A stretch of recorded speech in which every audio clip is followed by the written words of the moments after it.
All right. Good morning, Acting Chair Garrett and Board Member Vollendroff. The lobbies are open and the recording has begun. Thank you.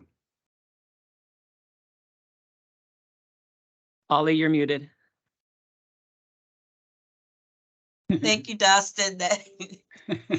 Good morning, everyone. I'm calling the Liquor and Cannabis Board meeting Wednesday, May 10th to order.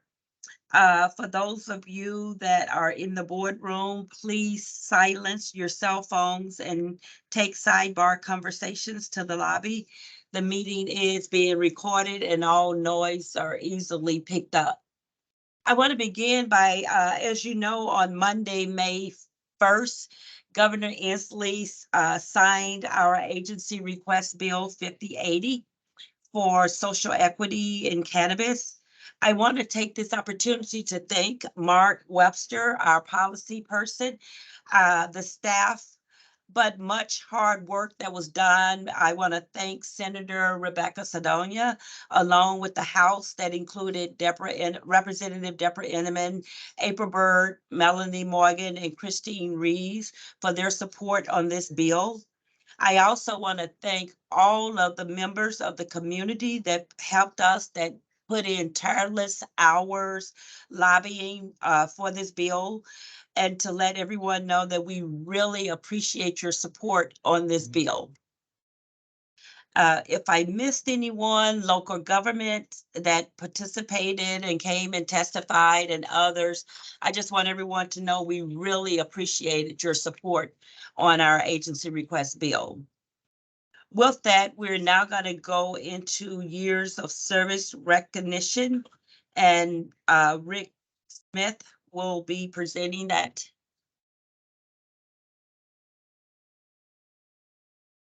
Thank you, Board Member Garrett. I appreciate that very much. I'm here to recognize Officer Tony Macias. Let me tell you a little bit about Tony Macias and a career dedicated to public service well done. Tony joined the United States Air Force in 1990 and was stationed in Omaha, Nebraska. He served 7 months in Desert Storm and was honorably discharged as a senior airman in 1993 and joined Army ROTC with the University of Nebraska. He's commissioned a military police lieutenant in 1995 and was stationed in Wiesbaden, Germany, where he spent 10 months in Bosnia for Operation Joint Endeavor. Thank you for your service. Tony was honorably discharged in 1997 and came home to Washington. Tony started with the state of Washington in May 1998 with the Department of Corrections as a corrections officer. 44 days later, he joined the Liquor Board as a law enforcement officer in Bellingham and has never looked back. From June 1998 to February 2006, Tony worked as an LEO in Bellingham with then young Lieutenant Tom Dixon. In 2004, Tony received the first ever Rex Award for Officer of the Year. 2006, Tony took a promotion to come to headquarters and be the first alcohol awareness program manager. During this time, he formed lasting partnerships with the prevention community, conducted outreach and assembly events around the states, and created many posters that are still around in offices and headquarters today. In 2010, Tony came back to enforcement in Olympia and Tacoma office until 2014, when he became one of the first to join the cannabis unit. After 9 years in cannabis unit, last month, Tony saw the light and came and joined my team in Tacoma. Thank you for your many years of service, Tony, and welcome again on the Tacoma team. Thank you, ma'am. Thank you very much. Thank you, Tony. Thank you, and congrats Thank you all. to Officer Macias. Thank you. Thank you. Yeah, Appreciate Tony, it. thank you. And thank you for your service to the country and to the LCB. So I look forward to meeting you someday. I think we may have met over at Lake Chelan, or at least I was there, but look forward to meeting you in person someday soon. Yes, of course. And here's to 25 more years. Exactly. Thank you. Okay, next we're going to have Season Ekron doing another recognition.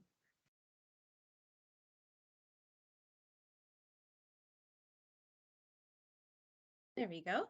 Thank you. So my name is Susan. I am the program coordinator for the FDA unit here at the LCB. And I would like to acknowledge my FDA inspector, John Tillison, for 25 years of state service. John started his career in state parks in 1994, where he initially was a park aide and then later became a park ranger after going to the Park Ranger Academy in Mount Vernon. He did 20 years of service with Washington State Parks, and in 2017, he ended up getting a medical retirement due to a knee injury. And he, lucky for us, joined the LCB in February of 2018 as an FDA inspector. And he's currently based out of Spokane, Washington. He covers the entire northeast part of the state, so he does a lot of traveling in his position doing tobacco compliance checks under our FDA program and for our contract with them. And so he's a very important part of our team. We really enjoy having him and appreciate all of his hard work and his dedication to state service. And so we just want to thank you for your service, John, and congratulations on 25 years. Thank you very much. John, thank you for your 25 years of service. Yeah, thank you. And Susan, thank you for those kind words that you said about your coworker. And John, thank you for representing us in Eastern Washington. Thank you very much. I feel very incredibly thankful that I work for an agency that takes care of everybody. I feel like I'm valued here, and I really appreciate the LCB. Thank you. Thank you for that. Chandra, were you getting ready to say something? Thank you, ma'am. I just wanted to thank John for his service as well. Thank you. All righty. Thank you very much. With that, we're Rick's now, got his hand up. Rick, and I don't see that. Oh, Oh. yes, I see it now. Rick?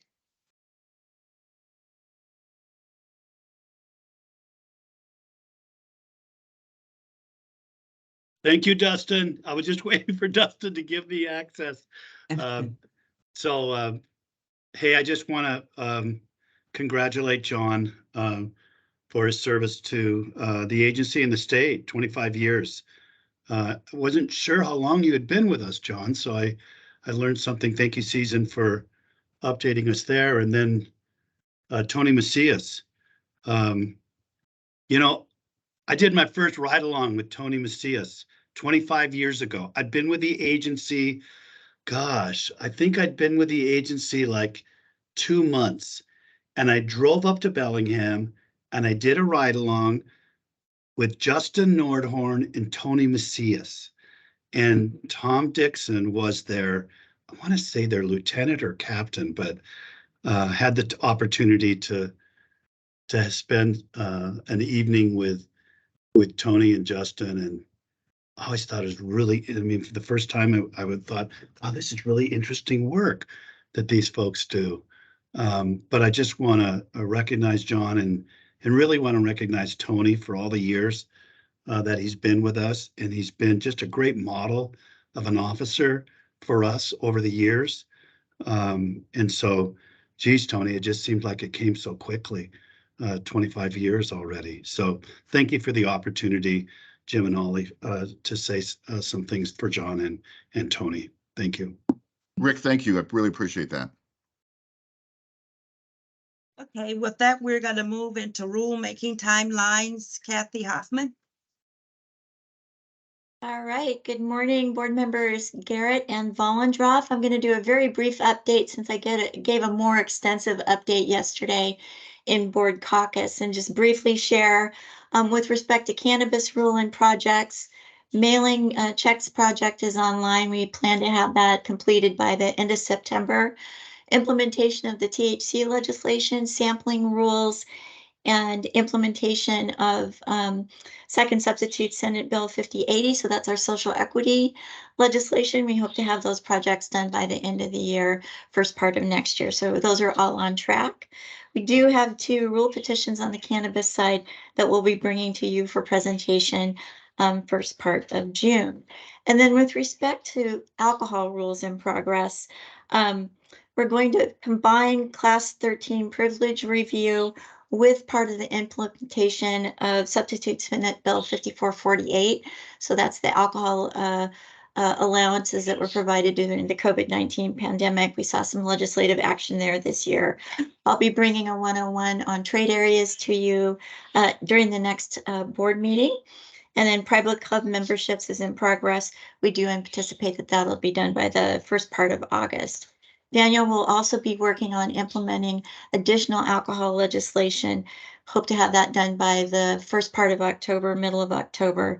And then we also have some additional exception rules that we'll be working on to implement statutory mandates of Substitute Senate Bill 5448.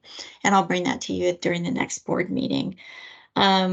Also have cloud storage that we're working on. We'll have an update for you on that during the next board meeting, and global ID cards. We plan on bringing the 101 hopefully in June with finalization sometimes toward the end part of September. And then one rule petition on the general side has to do with vapor products. Daniel will bring a response to you towards the end of June. So that is our brief rulemaking update. Any questions? I have none. Great, No thank questions from me. you. All right, and again, folks can tune into the YouTube channel. There's a link on our website for a more extensive update if they like it. Thank you, Kathy. Thank you, welcome. Kathy. And now we'll move into the cannabis-related rulemaking.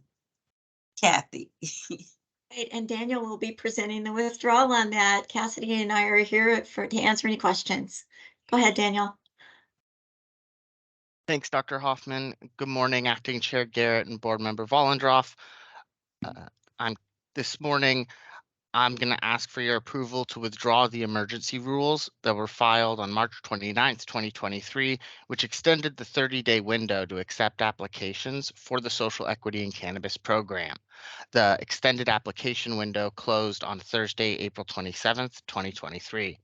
We extended this window due to an unforeseeable delay at another state agency that may have affected the application window, and out of an abundance of caution, we extended that window. The window was initially 30 days, and we extended it to 58 days. Because these emergency rules are no longer necessary because the window's closed, I'm requesting that they be withdrawn. If approved for filing today, we'll file the withdrawal with the code revisor later this morning, and it will become effective immediately upon filing. We previously talked about this yesterday and at the board meeting on March 29th, but I'm happy to answer any additional questions if there are any. I have no additional questions. I have no additional questions. So, Jim, can we get a motion to withdraw the emergency rulemaking extending social equity application deadline? Yes, I make a motion to withdraw the emergency rule extending the social equity application deadline. And I second. Thank you, Daniel. Thank you, Daniel. Thank you. Thank you. And next we will move on to alcohol-related business.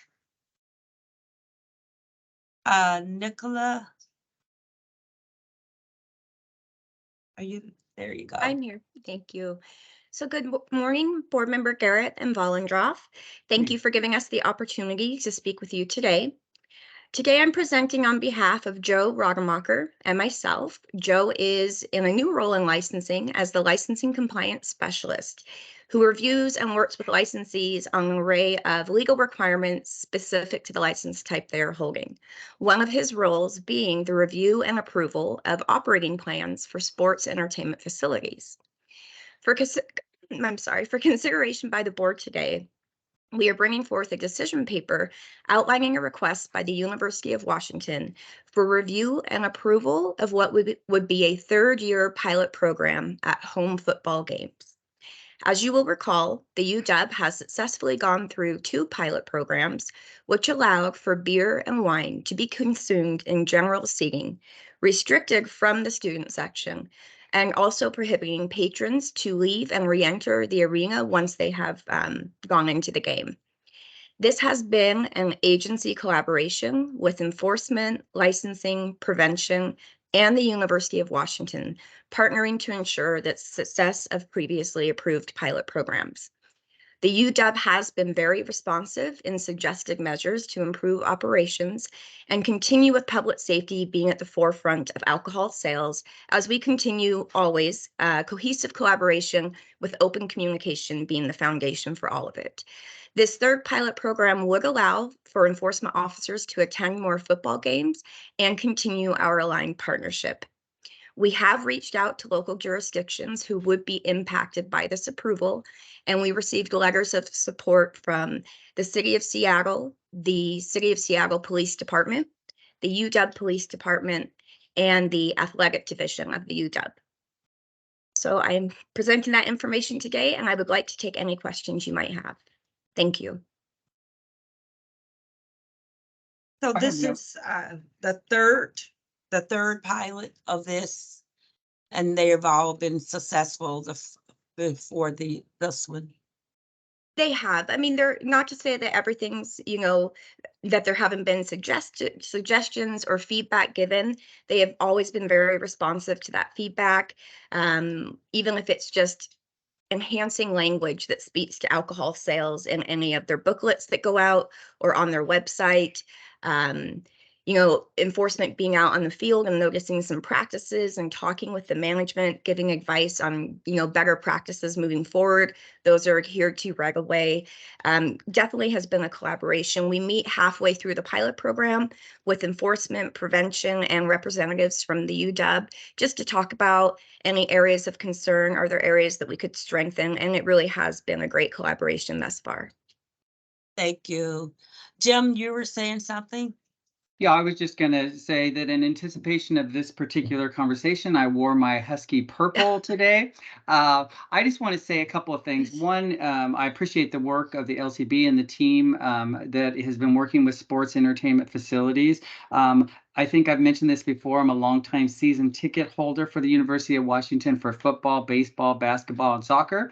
And so I've been there the entire time pre-using or serving of any kind of alcohol in the stadium and have seen the progression of this throughout the years. And the University of Washington has done a great job of partnering with us, listening to us when we've expressed concerns, addressing those concerns, and helping develop what I think is a best practice approach to the service of alcohol in sports facilities. And now that we have a research division, at some point, I would love for us, I've brought this up multiple times, so Nicola, you're going to keep hearing this until we actually do something. And now that we've got a research team to work with, to help develop in partnership with sports facilities and big arena facilities, best practice approaches that we can share that we've developed in partnership. So I look forward to that and appreciate everybody's participation and cooperation in this. So thank you. Thank you, Member And Jim, since you were letting us know that you have on your purple today, I don't know if you know that your camera isn't on, so we can't see that purple. And it hasn't been on. I can see you, Jim, but I'm not sure if it's, I don't know. Weird. Oh, okay, because I can't. All right. Oh, that's weird. All right. I can see myself on the camera. I'm going to turn it off and turn it on, see if it comes up for you, Ollie, but thank you. Okay, I was going to say that then that was just me. Okay, my camera, that's not, my screen is not showing you. Okay, with that, can we get a motion to approve? I make a motion that we approve a continued pilot program for the University of Washington. And I second. Thank you, Nicola. Thank you so much for your time today. Thank you. With that ends our meeting action items, and we're now going to move into general public comment. This is the public comment period of this meeting. Everyone will have 4 minutes to speak. Please limit your comments to the LCB business and refrain from personal attacks or going off topics and things unrelated to what we do here. I will mention if I think a speaker has wandered too far. Please be respectful to the speaker and everyone else who is presenting, whether virtual or in person. Do not disrupt this meeting or other people making public comment. If we have any disruption, I will pause public comment until the disruption stops. Please remember that this is being recorded and will be available online later today. If you're in the room with us today, please be aware that the microphones are sensitive and will pick up papers, rustling, and anything like that. If you're joining us online, please give us a second to connect you and we will do so. Dustin will give you an alert when you get when you get to 30 seconds, and I will ask that you conclude your comments once you reach the 4-minute mark. We will begin our general public comment with those that have registered to speak virtual. So first up is Sammy Saab. Good morning, Acting Chair Garrett. Sammy Saad registered to speak, but is not online with us today. Next up is Christopher King.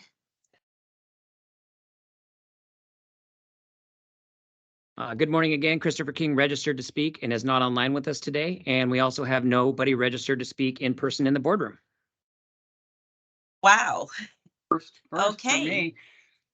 With that, this concludes the order of the day, and we will see you at EMT this afternoon. Please note that the time did change and the meeting will begin at 2:30 rather than 1:30. Thank you. The Thank you. meeting is now concluded. Bye, Ollie. Bye-bye.